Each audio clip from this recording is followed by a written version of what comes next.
Assalamualaikum warahmatullahi wabarakatuh. Video ini bertajuk Kempen Anti Rasuah dalam kalangan remaja. Apa itu rasuah?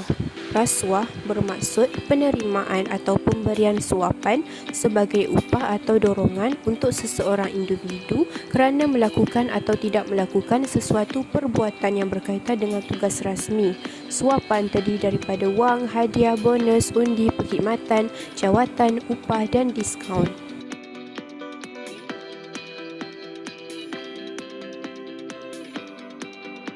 Seterusnya ialah faktor-faktor yang menyebabkan rasuah.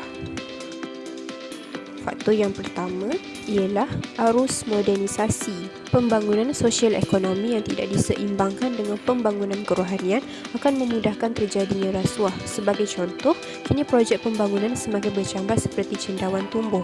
Maka aktiviti pemberian rasuah sebagai jalan pintas bagi mendapatkan tender semakin berleluasa.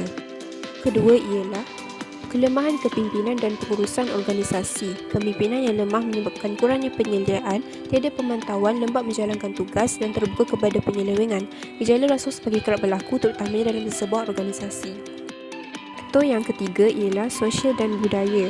Masyarakat majmuk di Malaysia mengamalkan tradisi memberi hadiah dalam bentuk wang atau benda sempena menyambut hari jadi dan sebagainya. Situasi tersebut boleh memberi kesempatan kepada perasuah dan penerima rasuah melakukan rasuah sama ada diminta atau diumpan tanpa disedari. Kesan-kesan berlakunya rasuah. Pertama, melumpuhkan organisasi. Rasuah mampu melumpuhkan fungsi perjalanan sesuatu organisasi kerana timbul unsur penipuan dalam pengurusan. Contohnya, pegawai kastam yang bertugas di Persempadan Negara menerima wang sogokan untuk melepaskan selundupan rokok murah. Situasi ini berlaku kerana mereka inginkan imbuhan yang lebih kerana gaji yang rendah serta mereka juga pembeli rokok murah. Kedua, menjejaskan imej negara. Kemajuan media masa dalam mendapatkan maklumat mengenai segala perkara atau isu yang berlaku dalam sesebuah negara mampu menjadi punca kejatuhan ekonomi negara. Maka kita hendaklah sentiasa memastikan penting kes rasuah agar tidak menjadi bahan berita kepada media internasional. Ketiga, menjejaskan kualiti infrastruktur. Contohnya, dalam projek pembinaan jalan raya di mana berlaku rasuah yang melibatkan kontraktor. Mereka hanya mengejar keuntungan dengan menerima projek daripada kerajaan pada nilai pelaksanaan tertinggi, tetapi hakikatnya mereka memilih jalan raya pada kos yang paling minimal untuk mengaut keuntungan. Kesannya, infrastruktur tidak berada dalam keadaan yang baik. Langkah mengatasi rasuah.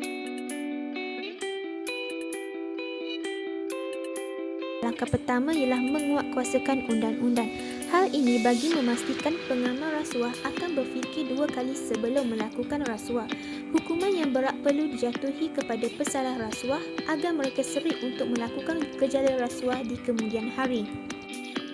Langkah yang kedua ialah mengadakan kempen. Kempen pendedahan awal tentang bahayanya gejala rasuah perlu dilakukan sejak di awal bangku sekolah. Generasi yang dididik membenci rasuah akan lebih bersikap telus, jujur dan amanah semasa menjalankan tugas mereka.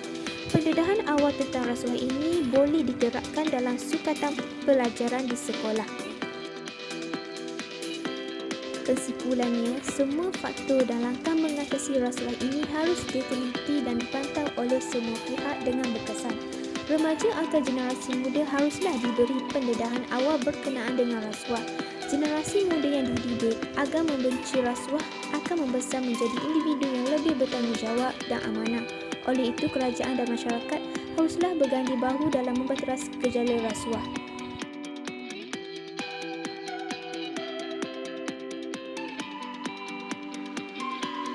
Sekian, terima kasih.